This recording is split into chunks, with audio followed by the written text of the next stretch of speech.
بسم اللہ الرحمن الرحیم۔ السلام علیکم پیارے دوستو، ارمینیا اور آذربائیجان کے مابین تیسری مرتبہ جنگ بندی کا آغاز ہوا اور امریکہ نے ثالثی کا کردار ادا کیا۔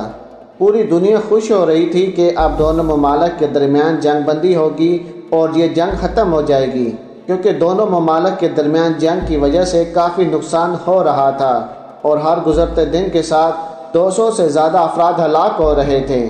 لیکن امریکہ ثالثی کا کردار ادا کرنا چاہتا تھا، لیکن دونوں ممالک کے درمیان یہ ثالثی کا کردار ادا نہیں کر پایا اور چند منٹ کے بعد ہی جنگ بندی ختم ہو گئی اور دونوں ممالک نے ایک مرتبہ پھر ایک دوسرے پر حملہ کرنا شروع کر دیا اور مسلسل الزامات لگا رہے ہیں۔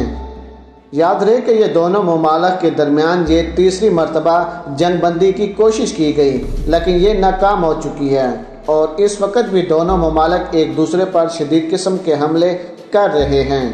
ارمینیا اور آذربائیجان کے مابین قرباخ تنازع سے متعلق امریکہ کی ثالثی میں جنگ بندی کا ایک معاہدہ طے پایا تھا اور اس کی اطلاق پیر سے ہونا تھا، لیکن اسی روز اپنی نوعیت کا یہ تیسرا معاہدہ دونوں فریقین کی جانب سے ایک دوسرے پر خلاف ورزی کے الزامات کے بعد ناکام ثابت ہوا ہے۔ آذربائیجان نے ارمینیا پر اس خطے کے ایک گاؤں پر گولہ باری کرنے کا الزام لگایا ہے، جبکہ ارمینیا کی وزارت دفاع نے کہا ہے کہ جنگ بندی کے معاہدے کے بعد آذربائیجان کے حکام نے اپنی متحد فوجی پوزیشن سے گولیاں چلا کر خلاف ورزیاں کی ہیں۔ فیس بک پر ایک پوسٹ میں ارمینیا کے صدر نے کہا ہے کہ ان کا ملک جنگ بندی کے اصولوں پر سختی سے عمل کر رہا ہے۔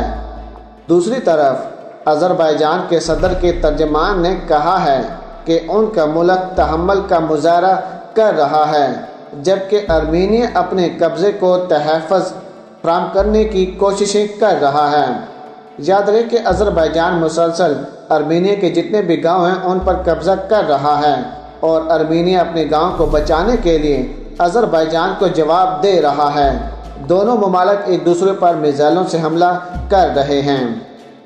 مزید ویڈیو کو آگے بڑھانے سے پہلے ہماری گزارش ہے کہ جن احباب نے ابھی تک ہمارے چینل کو سبسکرائب نہیں کیا وہ سب سے پہلے ہمارے چینل کو سبسکرائب کر دیں اور ساتھ میں جڑی بیل آئیکن کو بھی دبا دیں تاکہ نیوز سے ریلیٹڈ جب بھی ہم کوئی ویڈیو اپلوڈ کریں وہ سب سے پہلے آپ احباب کو مل سکے۔ پیارے دوستو، آرگنائزیشن فار سیکورٹی اور کوآپریشن ان یورپ نامی اس تنظیم جس نے دونوں ملکوں میں ثالثی کرائی، اس کی اگلی ملاقات جمعرات کو متوقع ہے، جس میں صورتحال کا جائزہ لیا جائے گا۔ اس سے قبل امریکہ کی ثالثی سے ارمینیا اور آذربائیجان نے قرباخ کے علاقے میں ایک ماہ میں تیسری مرتبہ جنگ بندی پر اتفاق ہوا تھا۔ امریکی وزارت خارجہ کے مطابق یہ معاہدہ طویل مذاکرات کے بعد طے پایا اور فائر بندی کا آغاز پیر کے صبح سے ہوگا۔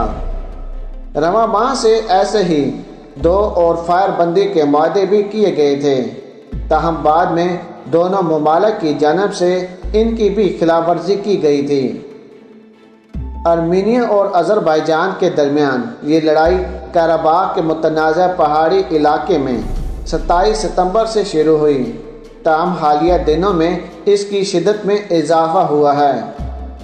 اتوار کے روز امریکہ کی جانب سے جاری کردہ مشترکہ اعلامیے میں ارمینیا اور آذربائیجان کی حکومتوں نے اتفاق کیا کہ یہ انسان دوست فائر بندی پیر کے روز مقامی وقت کے مطابق 8 بجے عمل میں آئے گی۔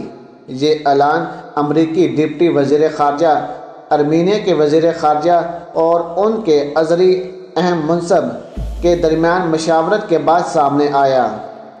جمعے کے روز دونوں ملکوں کے وزارت خارجہ نے واشنگٹن میں امریکی وزیر خارجہ مائک پومپیو سے ملاقاتیں کی تھیں۔ امریکی صدر ڈونلڈ ٹرمپ نے تمام فریقین کو مبارکباد پیش کی ہے۔ تحفظ اور معاونت کے یورپی ادارے OSCE سے دیگر ثالث جمعرات کے روز ایک اجلاس میں خطے میں اس کشیدگی پر بحث کریں گے۔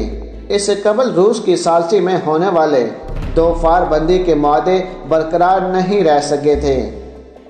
پیارے دوستو، قرہ وہ علاقہ ہے جسے بین الاقوامی سطح پر آذربائیجان کا ایک حصہ تسلیم کیا جاتا ہے، لیکن وہاں ارمینیائی باشندوں کی اکثریت ہے۔ اس لڑائی میں اب تک سینکڑوں افراد ہلاک ہو چکے ہیں۔ یاد رہے کہ اس علاقے میں شروع ہونے والی کشیدگی جلد ہی تیزی سے بڑے پیمانے پر کشیدگی کا باعث بنی اور قصبوں اور شہروں کو بھی اپنی لپیٹ میں لیا۔ یاد رہے کہ یہاں شیلنگ بھی کی گئی اور مبینہ طور پر پابندی کا سامنا کرنے والی کلسٹر ایمونیشن کا استعمال بھی کیا گیا۔ اب تک اس لڑائی کئی ہزار افراد ہلاک ہو چکے ہیں اور شیلنگ سے دونوں اطراف سے سویلینز ہلاک ہوئے ہیں، جبکہ ہزاروں افراد اپنے گھر چھوڑنے پر مجبور ہو گئے ہیں۔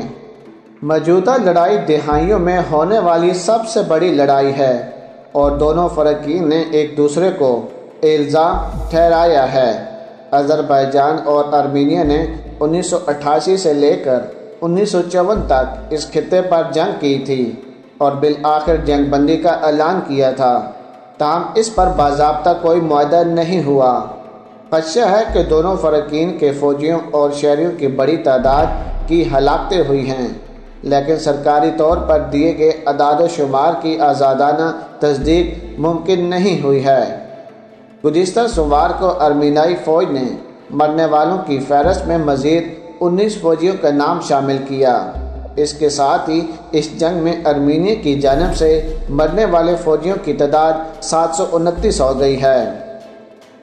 ادھر روسی صدر پیوٹن کے مطابق ارمینیا اور آذربائیجان کے درمیان قرہ کے تنازع پر حالیہ جھڑپوں کے دوران اب تک تقریباً 5000 لوگ ہلاک ہو چکے ہیں۔ پیارے دوستو، یہاں سے اندازہ لگا لیں کہ امریکہ نے ثالثی کا کردار ادا کیا، لیکن یہ ثالثی کسی کام نہ آئی۔ روس پہلے بھی کوششیں کر رہا ہے، لیکن آذربائیجان اور ارمینیا کے درمیان یہ جنگ نہیں رک رہی۔ اگر آنے والے کچھ دنوں کے اندر دونوں ممالک کے درمیان جنگ بندی نہیں ہوتی ہے تو یہ خطے کی سب سے خطرناک اور آخری جنگ ہوگی، کیونکہ اس جنگ میں اب آہستہ آہستہ کر کے تمام اسلامی ممالک بھی شامل ہو رہے ہیں۔ جیسے کہ آپ دیکھ لیں کہ ترکی بھی اس جنگ کا حصہ بن چکا ہے اور آذربائیجان کو سپورٹ کر رہا ہے، اور باقی ممالک یہی چاہتے ہیں کہ دونوں ممالک کے درمیان ثالثی کا کردار ادا کیا جائے اور اس جنگ کو یہیں پر ختم کیا جائے۔ اگر یہ جنگ یہاں پر ختم نہیں ہوتی ہے تو یاد رہے کہ یہ خطے کی آخری جنگ ہوگی۔ پیارے دوستو، اگر آج کی ویڈیو آپ احباب کو ہماری پسند آئی ہو تو ویڈیو کو لائک کر دیں، شیئر کر دیں، اور پاک آرمی اور عمران خان صاحب کے حق میں ایک نعرہ کمنٹس میں ضرور لگا دیجیے گا۔ پاکستان زندہ باد۔